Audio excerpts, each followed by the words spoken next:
Hey, guys, girls, and all those outside and in between. This is SharpZ. And I think I've finally done it. I think I figured this game out. Isn't that right, ZZ? ZZ? Usually, she roasts me by now. Maybe I finally snapped. Hello? Maybe this is Hello? it. Might as well just do the thing I Hello? always wanted to do. Hi, Shark.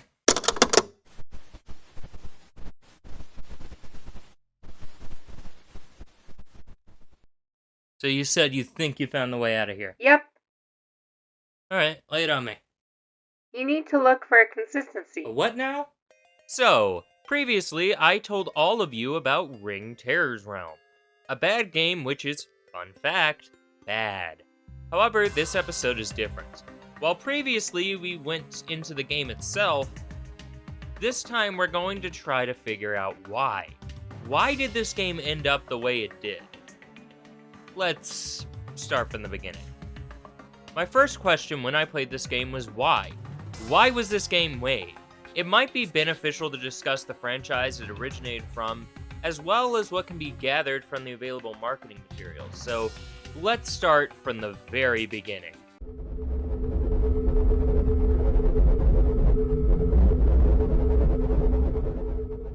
Our story starts in the year 1991. Koji Suzuki, a Japanese author, released a novel titled Ring. Simply summarized, Ring is a supernatural horror mystery revolving around a mysterious VHS tape which condemns all those who watch it to die within 7 days.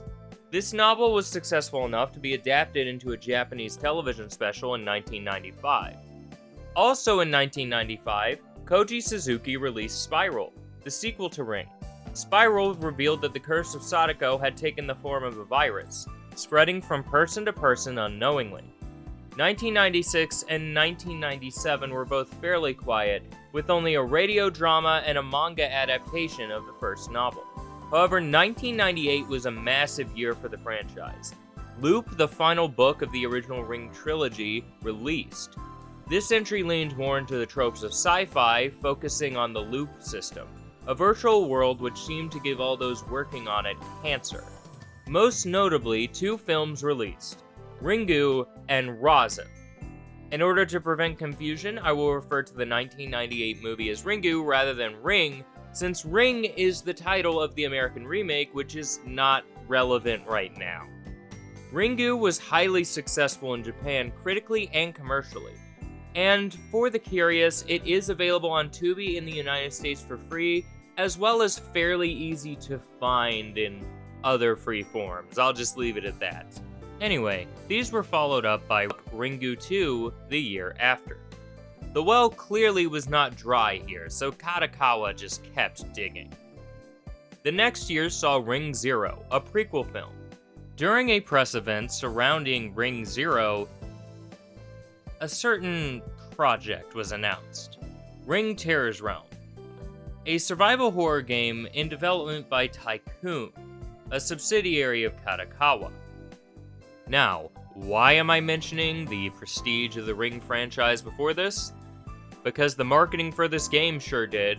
Pretty much every piece of marketing material I could find featured the Ring in some way, shape, or form, be it using clips from the film, screenshots in the case of magazine articles, and even the announcement of the game, which was at a press event for Ring Zero. Clearly, this game was meant to be another step in the Ringu franchise, an opportunity to expand Sadako's curse to the most deserving group, gamers. But I've met them. They're awful. I mean, not all of them, but good amount of them. Yeah, I know an unbearable one too. Who? So, with all that being said, what does this have to do with the poor quality of the game? Well, from my research, I think this game was likely pushed to somewhat coincide with Ring Zero, even though the game was a follow-up to Ringu 2. But here's where we run into our first big issue, the time frame. Ring Terror's Realm was announced less than a year before release. While there is a chance that the game was developed for longer, there are signs of a rushed development. First off, enemies are reused and recolored constantly. The music is incomplete. Less than 7 days are fully present within the game. There are weapons just beyond the reach, within the final boss room. The menu and hurt sound effects are the same sound, which likely came from a free sound library. Some models are fully complete or have more fidelity than others. Inconsistencies are present within lip flaps. These files have multiple unused models, puzzle items, and even unused soundtracks. Furthermore, the story feels like it haphazardly shoves the Ringu branding into the game without much consideration. This leads to the obvious question, was this even a Ring game in the first place? Looking into the files, there was obviously more planned, and a ton of completely unrelated to Ringu stuff going on here. In particular, there are more models of the cast in the Ghost in the Shell style outfits. There are also allusions to some kind of monster fighting force. There is enough here to conclude that maybe this was a retrofitted prototype. After all, a combination of one of the biggest horror properties in Japan with the popular survival horror genre sounds like it would just print money, right? If this game was a retrofitted prototype, it actually explains a few baffling aspects of the title. The lackluster implementation of Sadako as a final boss? This boss feels more like a different monster, so this could be a repurposed asset. In particular, the skill set reminded me of a vampire. One of the archetypes that actually isn't present. We have something that looks like a werewolf, something that looks like Sasquatch, but seriously? No vampire? Like, just replace the crows with bats, add mist to the teleport, and yeah, this is a vampire. Furthermore, this would make the intro make more sense. Standing in front of the full moon? Granted, the moon does appear within Sadako's tape, but I don't think that that's a strong enough connection to say that that was a creative choice. Some enemies also make no sense for the Ringu franchise, and by some, I mean all. Look, some of these look like Sasquatches or apes, some look like werewolves, and the enemy files are actually named after giant apes. Funnily enough, I think a few of these were named after characters from Dragon Ball. I wish I was joking. There's also the use of film footage for cutscenes rather than in-engine renders. Renders often refer to Sadako only in dialogue. This could have easily been dubbed in post and would explain the rushed feel to the voice acting. These voice actors, I think from what I've found, only worked on this game. So it wouldn't surprise me if this was a case where friends or family were asked to come in and voice act. However, there's another theory on this that I want to add in really quickly, but we'll get to that later. Also, the exposition is implemented in blocks rather than organically. The tape is introduced near the end of the game, the plot to use Sadako for some kind of curse is not elaborated on, and as I alluded to in part 1, it's just kind of there and blatantly copies the plot of Silent Hill 1. Yeah, you think I wouldn't notice, but I noticed. Sadako's mother also engages in an exposition dub. And the CDC's plot does not make any sense on its own merits, nor is the plot of Sadako. See, usually Sadako's plots rely on characters following their own curiosity. Ring follows the curiosity killed the cat template. If you try to look into why Sadako's killing everyone, you're probably gonna get killed. That's just how this works. However, another piece of evidence for why the game is the way it is Katsuya Terada. And Katsuya, if you watch this, I do not blame you for this. You honestly are one of the better parts of this game, because the concept art is beautiful, and I will not take that from you. But while I mentioned him earlier briefly, let's dive into his career a bit. Terada mainly acted as a character designer, creating art for games like The Fallen Angels, a underrated game that's on the Neo Geo, Virtua Fighter Remix, and Romance of Three Kingdoms. However, he was also the character designer for Blood, The Last Vampire, an anime movie published by Kodokawa around the same time. Look at these monster designs really quickly. While the connection is far from one-to-one, it is undeniable that the resemblance is uncanny. Furthermore, the plot of Blood the Last Vampire follows Saya, a vampire slayer, under the command of David, who looks just like the boss of the CDC. Furthermore, the film is definitely an action horror rather than a slow psychological experience, and suddenly the menagerie of weapons in Terror's Realm feels more appropriate. Heck, if we really want to jump to conclusions, maybe this game started out as a Blood the Last Vampire related game, which was replaced by the 2-volume visual novels released by Sony later that year. I mean, some of the stuff would make more sense, for example, the monster designs, as I just said, but you would also have things like the katana that you get at the last second, which mimics the katana that is wielded by the main character here. It wouldn't be out of the question to grab the game designer to work on their horror game around the same time. At the very least, this explains the odd monster designs and character designs. If this game was not intended to be part of the Ringu franchise, but an original IP with similar tone and similar designs to Blood the Last Vampire, hiring the same character designer is an obvious choice. While it is unlikely these two are connected beyond this artist, it is still a piece of the puzzle that is Terror's Realm. I couldn't find a lot of the original concept art, but from what I've seen, this definitely fits Terada. Another interesting part of the puzzle is the baffling release date. Now, let me just go ahead and set the picture for you here. This game released in February, while the Dreamcast already had a couple prominent horror games. For example, it could have filled that niche, as could have Carrier, which released on the exact same day in Japan. While neither of these are perfect, Carrier is a masterpiece in comparison. But that doesn't even matter either, since you could also play Resident Evil Code Veronica, the Dreamcast exclusive entry in the franchise responsible for putting survival horror on the map. With all of this considered, I feel like this game was just rushed to release with Ringu 0 in January. However, since the team couldn't get it done, they said, fine, put it out in February, we really don't care. However, all this isn't the weirdest part of the story to me. The weirdest part is what happened in September.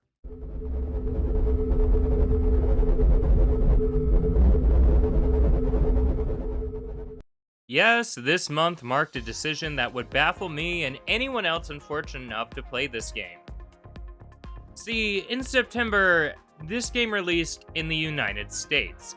Now, on the surface, this is normal. Survival horror was insanely popular in the US during the 90s and early 2000s. This led to what can best be described as a pandemic. See Resident Evil, Obscure, Silent Hill, Eternal Darkness, Dino Crisis. However, this is weird because, according to pretty much every resource I looked into, no other piece of Ringu media was available here. I really was baffled by this, so I decided to empirically prove this claim. Let's go in the order of release here. The books, as cited in their covers, and I corroborated this through online research, were translated in 2003. The manga was translated around the same time. However, there was one slight wrinkle, and that is the film Ringu. See, the film Ringu was presented alongside Ringu 2 and the Korean adaptation Ring Virus at the 1999 Fantasia Film Festival, hosted in Montreal, Canada. As a requirement for the festival, films need English or French subtitles according to the Fantasia rules. This was the smoking gun that I was looking for, right? Well, no, because a legal exclusive screening at a film festival, or potentially film buffs importing a home video or TV recording the film from Japan, is not a wide release.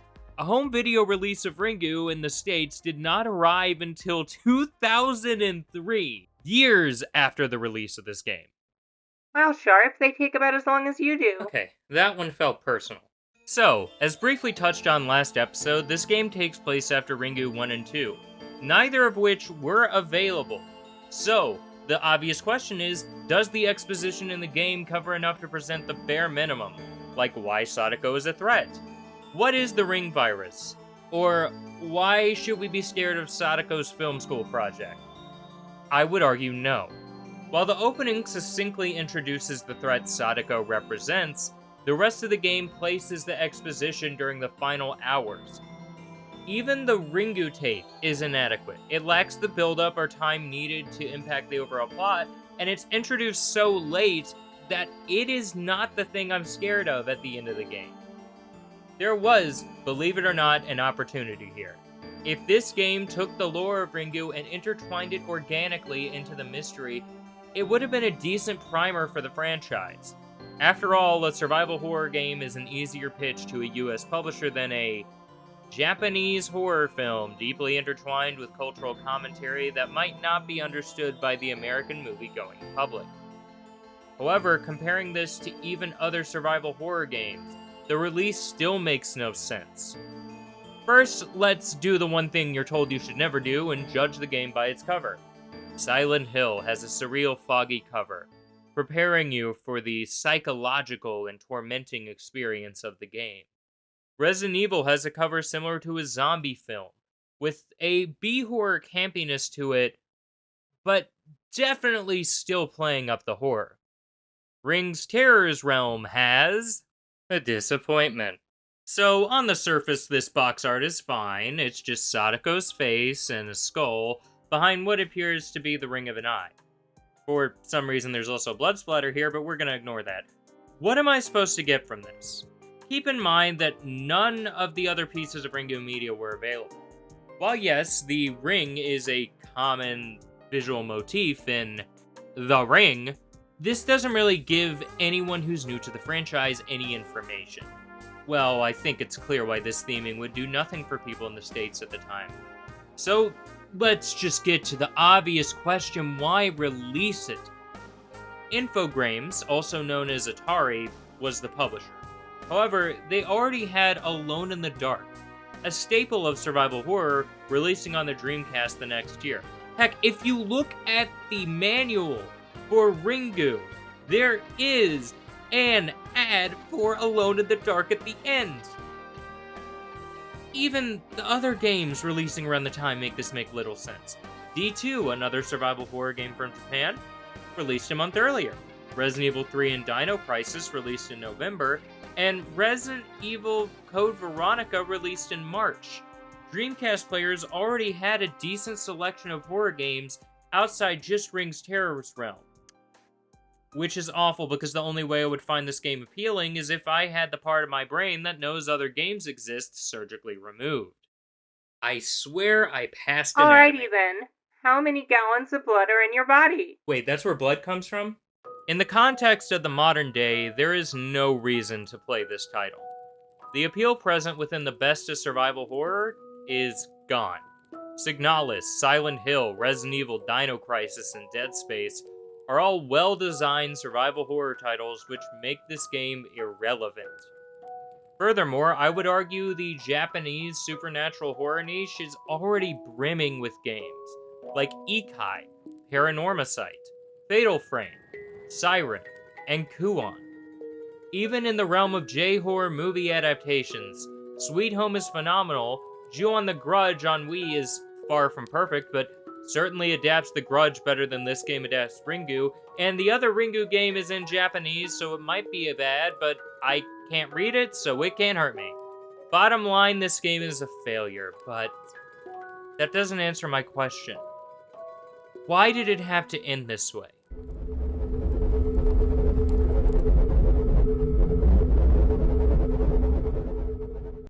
So, who did it? Sharp, why are you like this? Okay, ZZ, get off my case. No. Anyway, the murderer is... All this time, I was looking for a single factor. Wait, a single culprit. What's going However, on? the truth is a little more complicated. Oh, come on. This had to have been a collaborative effort. What do you mean by that? Oh, allow me, my dear ZZ. The case is afoot. Oh, no. We can figure out every part of their involvement. Sharp. It all comes together right now. It's the deduction denouement! Oh, this again. Our story starts around the year 2000, with the demo heavily inspired by the likes of Resident Evil. This is where our first culprits set their plan into action. Tadakawa poisoned this game from the start. Are you trying to get us sued for libel? They shifted the direction of this title, and inserted a ghost where she didn't belong. That's when Ringu took the opportunity to strike. The clash between the supernatural and this project left the game disfigured and nearly unrecognizable. However, The unused files showed what you attempted to hide. These two did not act alone. Oh, Two sure. outsiders, Silent Hill and Resident Evil, strangled any chance of originality. However, Ring Terror's realm still had a chance. With Oh. enough work and creative liberty, it might have been passable. While this might have been feasible with time, due to the release of other Ringu media, this time was not allotted. The project was dead on arrival. And with its corpse being shipped across the ocean for your other accomplice, there was no time to fix any of those issues. Alrighty then. And thus, the tragedy which could have been contained made itself known. Oh. This is the truth of the case. Wait. Source? No, but with all the information we have, I guess that's the best conclusion we can make. And speaking of that's conclusions, great. I Anyway, think I've found Until our next way out. time, guys, gals, and all those Wait, outside and in between. no, this is my show. This is my show. DZ, This is signing my off. show.